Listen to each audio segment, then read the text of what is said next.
warahmatullahi wabarakatuh. Halo semuanya, perkenalkan nama saya Aziza Dwi Safitri dari program studi S1 Pendidikan Guru Sekolah Dasar Universitas Muhammadiyah Lamongan. Di sini saya akan membacakan sebuah dongeng yang berjudul Timun Mas.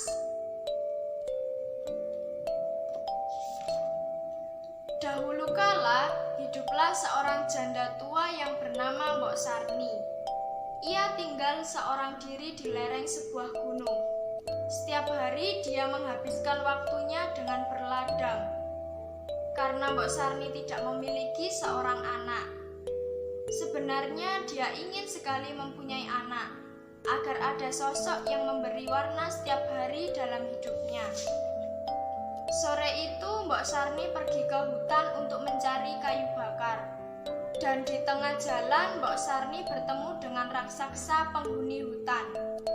Raksasa itu menggeram.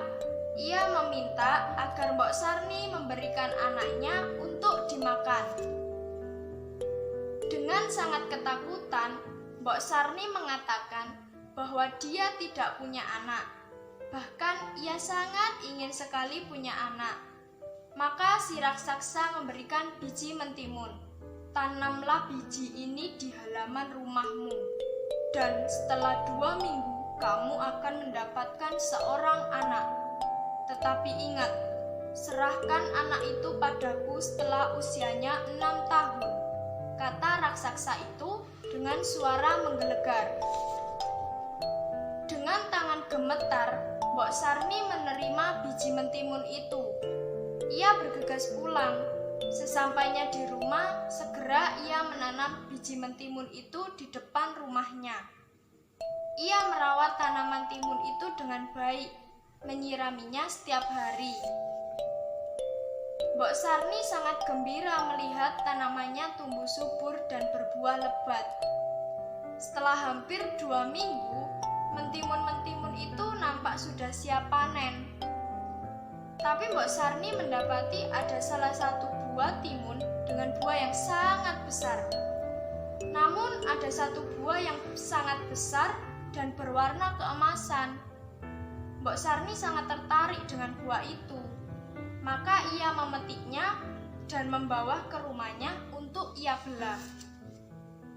Sesampainya di dapur, Mbok Sarni segera membelah mentimun besar itu.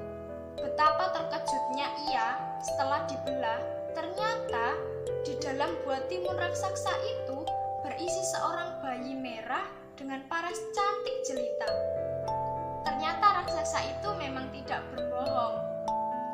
Dengan hati bahagia, penuh haru, ditimangnya bayi perempuan itu dan ia beri nama bayi cantik itu Timun Emas.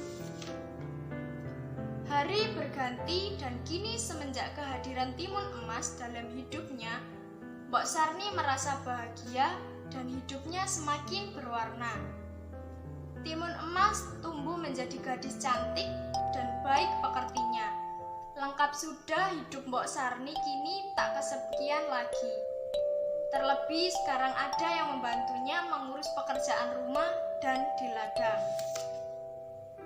Waktu berlalu begitu saja, dan kini genaplah 6 tahun usia Timun Emas. Karena cinta yang begitu besar kepada Timun Emas, Mbok Sarni seolah lupa akan janjinya pada raksasa. Hingga pada suatu hari, datanglah si raksasa untuk menagih janji Mbok Sarni. Mbok Sarni sangat ketakutan. Ia tidak rela menyerahkan Timun Emas kepada si raksasa. Ia tidak mau kehilangan Timun Emas. Kemudian, Mbok Sarni meminta tempo waktu agar raksasa itu datang 2 tahun lagi. Dan raksasa itu pun akhirnya setuju.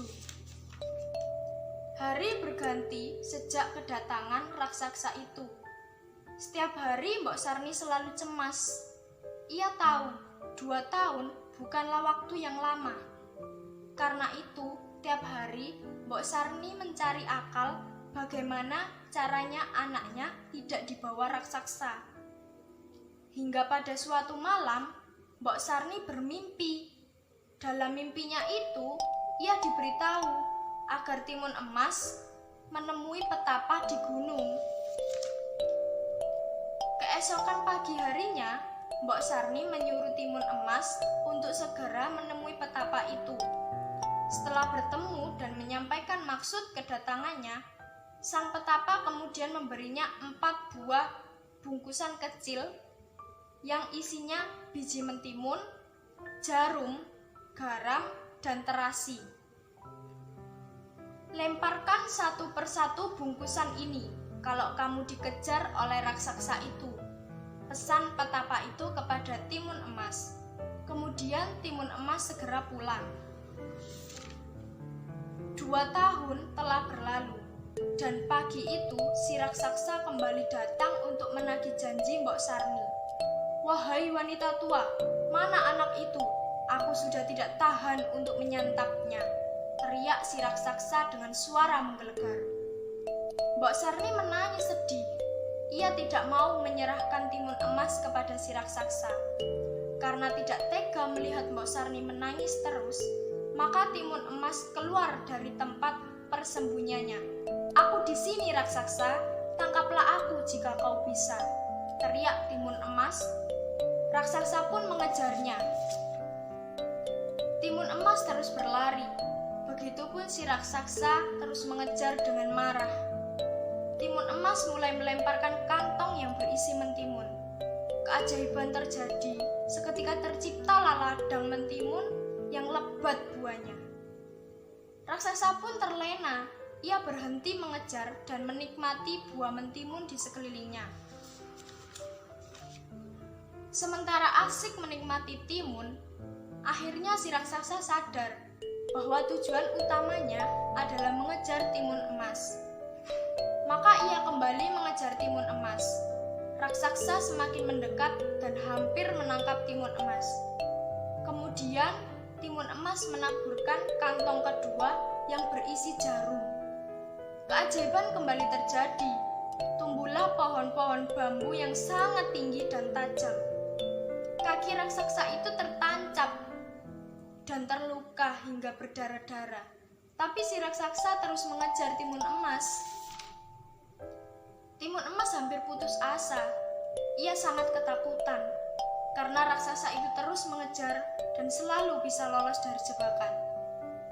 Kemudian Timun Emas membuka bungkusan ketiga yang berisi garam. Seketika itu hutan pun menjadi lautan luas. Tetapi lagi-lagi lautan itu dengan mudah dilalui si raksasa. Hingga hanya tersisa 1 bungkusan di tangan Timun Emas. Ia berharap keajaiban terjadi.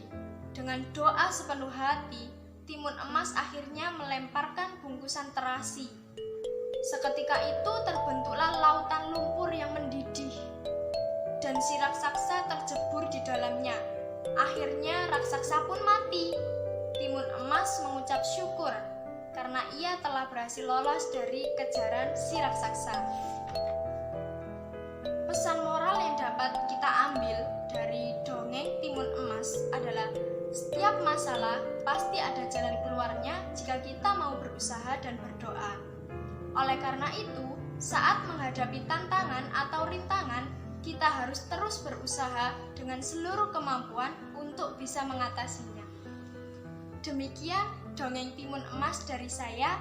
Sekian, terima kasih. Wassalamualaikum warahmatullahi wabarakatuh.